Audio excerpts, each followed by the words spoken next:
কাউকে না দেখেও যে এতটা ভালোবাসা যায় এটা বুঝতেই পারতাম না এই ইউটিউবে না আসলে। ভালোবাসাটা খুব সহজ এবং পবিত্র শব্দ। ভালোবাসা কারো কাছ থেকে জোর করে আদায় করে নেওয়া যায় না। ভালোবাসা আদায় করতে হয় বা অর্জন করে নিতে হয় ভালোবাসার মাধ্যমেই। আসসালামু আলাইকুম। আমি শিল্পীস কুকিং অ্যান্ড ব্লগ থেকে সবাইকে স্বাগত জানাই। কাছে দূরে যে যেখান থেকে আমার ভিডিওটি দেখছেন আশা করি ভালো আছেন। আরও একটি নতুন ভিডিও শেয়ার করতে যাচ্ছি আপনাদের সঙ্গে। আশা করছি আপনাদের ভালো লাগবে। আজকে ভিডিওর শুরুতে আপনাদেরকে একটা রিকোয়েস্ট করে নিচ্ছি। আমার প্রিয় আপু ভাইয়ারা, আমার এই ভিডিওটি দেখার শুরুতেই একটা লাইক দিয়ে ভিডিওটি দেখা শুরু করবেন। কারণ আপনাদের একটা লাইক আমার জন্য অনেক মূল্যবান। আর একটা লাইক দিতে তেমন কষ্টের কিছু না। আপনি যদি কাউকে লাইক দেন আপনার তো কোনো ক্ষতি হচ্ছে না। তাহলে লাইক দিতে আপনাদের এত কষ্ট কিসের? আর আপনি যদি আজই আমার চ্যানেলে নতুন ভিজিট করে থাকেন তাহলে আমার চ্যানেলটি সাবস্ক্রাইব করে নিতে পারেন। এই ভিডিওটি যদি আপনি ফেসবুক থেকে দেখে থাকেন তাহলে পেজটি ফলো দিয়ে রাখতে পারেন। আর এই কাজটির কোনো একটি যদি আপনি করে দিয়ে থাকেন তাহলে আপনাকে অসংখ্য ধন্যবাদ। তো আজকে আমি ভিডিওটা সকাল থেকেই শুরু করেছি। একজন গৃহিণী সকাল থেকে শুরু করে সন্ধ্যা পর্যন্ত বা বলতে পারেন রাত পর্যন্ত ঠিক কত ঘন্টা কিচেনে থাকতে হয়, হয়তোবা আমার আজকের ভিডিওটা দেখলে অনেকে ধারণাও পাবেন। তবে আপুদের ধারণা পাওয়ার কিছু নেই। সব আপুরাই কম বেশি কিচেনে থাকেন। যে যার জায়গা থেকে বা তার চাহিদা অনুযায়ী। কারো হয়তো ফ্যামিলি ছোট, অল্প সময় হলেই চলে। কারো ফ্যামিলি বড়, তার অনেকটা বেশি সময় লাগে। সকালের নাস্তা, দুপুরের রান্না-বান্না, আবার দেখা গেছে সন্ধ্যার নাস্তা। সবকিছুতে তো আর হেল্পিং হ্যান্ডের সাহায্য নেওয়া যায় না। আর হেল্পিং হ্যান্ড তো সবসময় বাসায় থাকেও না। যে যাদের ছুটা হেল্পিং হ্যান্ড তারা তো নির্দিষ্ট একটা সময়ে আসে ১ ঘন্টার জন্য বা ১.৫ ঘন্টার জন্য। তাদের কাজ শেষ করে তারা আবার চলে যায়। আর আমাকে প্রতিদিনই সকালের নাস্তাটা আমার বাসায় রেডি করতে হয়। কারণ আমার ছেলেমেয়েরা বা আমার হাসব্যান্ড বাহিরের নাস্তাটা একদম পছন্দ করে না। বাইরে থেকে পরোটা বা অন্য কোনো নাস্তা সকালবেলার, এটা ওরা খেতে পারে না। আর যেহেতু আমার বাসায় সবসময়ই রুটি পরোটা খাওয়া হয়।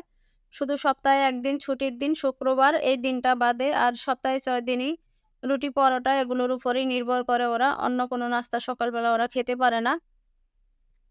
তো এই গরমে রুটি পরোটা সকালবেলা বানানোটা খুবই কষ্ট হয়ে যায়। তো আমি যেটা করি, রুটি বা পরোটার ডোটা রেডি করে আমি বেডরুমে চলে আসি। তো বেডরুম থেকে বানিয়ে তারপর আবার কিচেনে নিয়ে সেঁকে নেই। এতে করে কষ্টটাও কমে যায়। এটা বলতে পারেন এক রকমের টিপস। গরম হোক আর ঠান্ডা হোক, ছুটির দিন হোক কিংবা ব্যস্ততম দিন হোক, আমাদের গৃহিণীদের কিচেন থেকে আসলে মুক্তি নেই। তো আমার ছেলে ছোটবেলা ওর বাবাকে সবসময় বলতো, শুক্রবার আসলেই বলতো যে, "আব্বু তুমি তো শুক্রবার দিন ছুটি পাও কিন্তু আম্মুর তো কোনো ছুটি নেই। আম্মু যদি ছুটি নেয় তাহলে আমাদেরকে গিয়ে রেস্টুরেন্টে খেতে হবে। আর নতুবা আমাদের খাবারই জুটবে না।" ও ছোটবেলা যখন এই কথাগুলো ওর বাবাকে বলতো, আমার আসলে ওকে নিয়ে খুবই আনন্দ হতো। খুব ভালো লাগতো ওর এই কথাগুলো। ও এখন অনেকটা বড় হয়ে গেছে। এখনো ওর কথাগুলো আমি ভাবি আর খুবই আনন্দ পাই এটা ভেবে যে আমার ছেলে ছোট হলেও ও এই কথাগুলো এত সূক্ষ্মভাবে ভাবতে পারে। আল্লাহ ওকে ভাবার মতো সেই তৌফিক দিয়েছে বা সুআক্কেল সুজ্ঞান দিয়েছে। এটা ভেবে আসলে আমার আনন্দ লাগে। তো যাই হোক, এবার আসি ভিডিও রিলেটেড কথায়। আমার হাসব্যান্ড বাজারে গিয়েছেন। তো বাজার থেকে বাজার করে নিয়ে এসেছেন। তো দেখতে পেলেন যে আমি এগুলো গুছিয়ে নিয়েছি। মাছগুলো বাজার থেকে কেটে নিয়ে আসা হয়েছে। আমাদের এখানে যে বাজার আছে এখানে মাছ কাটার জন্য আলাদা লোক পাওয়া যায়। তো এইজন্য মাছগুলো সবসময় আমার মাছ সবসময় বাজার থেকে কেটে নিয়ে আসা হয়। যেহেতু এত মাছ একসাথে বাসায় কাটাও সম্ভব না। একা আমি কাটতেও পারবো না। কারণ আমার হেল্পিং হ্যান্ড সকালে আসে, ও ওর কাজ করে দিয়ে আবার চলে যায়। আর বাসায় মাছ কাটাটা আমার খুব ঝামেলার মনে হয়। আমি মাছগুলো মোটামুটিভাবে ধুয়ে ফ্রোজেন করে ডিপ ফ্রিজে রেখে দিয়েছি। আর আমি এখন মাছগুলো লবণ বা ভিনেগার কোনো কিছু দিয়েই ধুইনি। আমি যখন রান্না করব তখনই হচ্ছে আমি এগুলো লবণ পানি দিয়ে ভালোভাবে ধুয়ে নেব। আর এই তো এখানে আমি যে চিংড়ি মাছ দেখেছেন, কিছু চিংড়ি মাছ কেটে নিয়েছি। চিংড়ি মাছ দিয়ে লতি রান্না করে নিচ্ছি। আর এখানে কবুতরের মাংস রান্না করছি। তো স্বপ্ন থেকে কবুতরের মাংস আর চিকেন উইংস নিয়ে এসেছিল। আমি আপনাদেরকে প্যাকেট করা দেখিয়েছিলাম। চিকেন উইংসগুলো আনা হয়েছে ছেলেমেয়েদের সন্ধ্যার নাস্তার জন্য। কারণ এগুলো বাইরে থেকে যখন কিনে আনা হয় অনেক দাম পড়ে। আপনাদেরকে আমি আগের ভিডিওতেও দেখিয়েছি যে আমি খুব সহজভাবে কিভাবে চিকেন উইংস বাসায় রেডি করি বা বানিয়ে দেই ছেলে-মেয়েদেরকে সন্ধ্যার নাস্তায়। তো এখানে ২ কেজির চেয়ে কিছুটা বেশি ছিল। মাত্র ৳৪২০ দাম পড়েছে। তো ২ কেজি উইংস ৳৪২০ যদি হয় স্বপ্ন থেকে আনা হয়েছে। আর আমরা যখন বাইরে কোনো রেস্টুরেন্ট থেকে এগুলো কিনে আনতে যাই, পার পিস কত পড়ে একবার একটু লক্ষ্য করে দেখবেন। তো আমার মনে হয় আমরা গৃহিণীরা যদি একটু কষ্ট করি, তাহলে আসলে আমরা সংসারের অনেক টাকা সেভ করতে পারি। তো যাই হোক রান্নাবান্না শেষ করে এই যে সন্ধ্যার দিকে ছেলেমেয়েদের নাস্তার আয়োজন চলছে। আর আমি রান্নার মাঝখানেই আমি যখন হচ্ছে রান্না করছিলাম তখনই আমি এই যে পিজ্জার যে চিকেনটা আমি মসলা মাখিয়ে রেখে দিয়েছিলাম। আপনাদেরকে ভিডিওতে একটু দেখিয়েও দিয়েছিলাম। লক্ষ্য করেছেন কিনা জানি না। আর ডোটা আমি বিকেল বেলায় রেডি করে রেখে দিয়েছি। কারণ পিজ্জার ডোটা মিনিমাম ৩০ মিনিট আগে রেডি করে রাখতে হয় যেহেতু ইস্ট দেওয়া থাকে। আর এই পিজ্জার রেসিপি আমার ভিডিওতে আরও আছে তাই আমি আর ডিটেইলসে শেয়ার করলাম না। আমি পিজ্জার ডোটাকে ২ ভাগ করে নিয়েছি। ১ ভাগ আমি পিজ্জার ট্রের মধ্যে রুটির মতো করে দিয়েছি। এটা হাত দিয়ে চেপে, চেপে করেছি।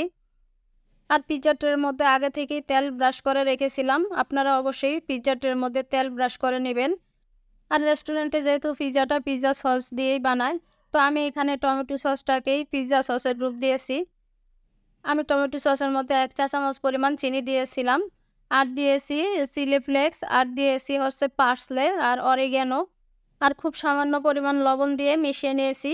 এতে করে টমেটো সসটার টেস্ট আরও ভালো আসবে, অনেকটা পিজ্জা সসের মতো আসবে।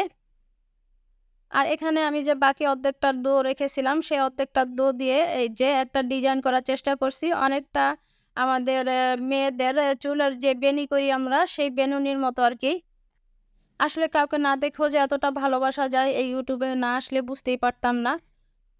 আমি যে আপুদের ভিডিও সবসময় দেখি, তো যেটা হয় আমার কাছে আরকি কোনো আপু প্রতিদিন ভিডিও দেন, আবার কোনো আপু ১ দিন ২ দিন পর, পর ভিডিও দেন। তো যে আপুরা প্রতিদিন ভিডিও দেন দেখা গেছে যে পরদিন যদি তার ভিডিও মানে সে কোনো কারণে ভিডিও দিতে পারল না, আমার মনে তখন অনেক রকমের প্রশ্ন আসে, মানে কৌতূহল আসে যে কেন দিতে পারল না? কোনো সমস্যা হলো নাকি? আসলে এটা মনের টান থেকেই হয়। আর কিছু, কিছু আপুর ভিডিওতে এত মনোযোগ দিয়ে দেখি যেন আপুদের যে কথাগুলি আমার মুখস্থ হয়ে যায়। কারণ আপুদের কথাগুলো এত মিষ্টি লাগে। তার মধ্যে একজন আছে easy cooking life and blog আপুর। আপুর প্রত্যেকটা কথাই আমার কাছে এত ভালো লাগে। আর আপু খুব সুন্দর করে। আপুর কণ্ঠ খুবই সুন্দর। খুব সুন্দর গান গায়। তো আপুর একটা প্রিভিয়াস ভিডিওতে আরব সাগরের ওখানে ঘুরতে গিয়েছিল। তো ওখানে আপু একটা কথা বলেছিল যে, "আমি এখন ২ বাচ্চার মা। এখন কি আমি লাফ দিতে পারি?" তো ওই কথাটা শোনার পর আমার কাছে এত ভালো লাগছে যে কথাটা আমি ভিডিও দেখার ১ ঘন্টা পর পর্যন্ত কথাটা ভাবছি আর মনে, মনে হাসছি। আর আমাদের এই ইজি কুকিং লাইফের বিথি আপু খুবই ভালো মানুষ, খুবই সাপোর্টিভ মাইন্ডের। আর ওনাকে ভালোবাসার মতোই উনি একজন মানুষ। তো আপনারা আপুর এই চ্যানেলটা ভিজিট করতে পারেন। আর আপুকে যদি আপনারা হেল্প করেন তাহলে আপুও আশা করি আপনাদেরকে হেল্প করবে। কারণ আপু ওই ধরনের মন মানসিকতায় আমি যতটুকু আপুকে বুঝেছি আরকি। আর আজকে আমি আরেকটা আপুর নাম বলবো যে আপু আসলে সাধারণ অডিয়েন্স থেকে আমাকে কমেন্ট করে সবসময়। আসলে আপু এত সাপোর্ট করে আমাকে। আপুর আইডিটা যদিও হচ্ছে হুমায়ুন কবির আইডি দিয়ে কিন্তু ওটা আপু নিজে চালায় আপুর হাসব্যান্ডের নাম দিয়ে। আপুর নাম হচ্ছে সাথী। তো আপু নিজেও জানে না রোজার মধ্যে আপু আমার একটা ভিডিওতে কমেন্ট করেছিল। এত সুন্দর কমেন্ট করেছে যে ওয়াইটি স্টুডিও আপুর কমেন্টটা এখনো আমার ওয়াইটি স্টুডিওর উপরে রেখে দিয়েছে। আমি যখনই ওয়াইটি স্টুডিওতে ঢুকি আপুর কমেন্টটা আমার চোখে পড়ে। সাথী আপু তুমি ভালো থেকো, সুস্থ থেকো। আর এভাবেই আমাকে আমার পাশে থেকে সাপোর্ট করে যেও। তো যাই হোক আপনাদের সঙ্গে কথা বলতে, বলতে আমার পিজ্জাটাও রেডি করা হয়ে গেছে। তো সুন্দর একটু কালারের জন্য আমি চারপাশটায় টমেটো সসটা লাগিয়ে দিচ্ছি। চারপাশের যে বর্ডারটা দিয়েছিলাম আমি বিনুনির মতো করে। এখন আমি এটা ওভেনে দিয়ে দিব ১৬০ ডিগ্রিতে। আর আমার পিজ্জাটা ওভেনে হতে প্রায় ২০ মিনিটের মতো সময় লেগেছে। যেহেতু আমি একটু মোটা করে বানিয়েছিলাম। তো এই তো পিজ্জা খাওয়া-দাওয়ার পালা চলছে। তো আজকের মতো আমি ভিডিওটা এখানেই শেষ করছি। সবাই ভালো থাকবেন, সুস্থ থাকবেন। আল্লাহ হাফেজ। আসসালামু আলাইকুম।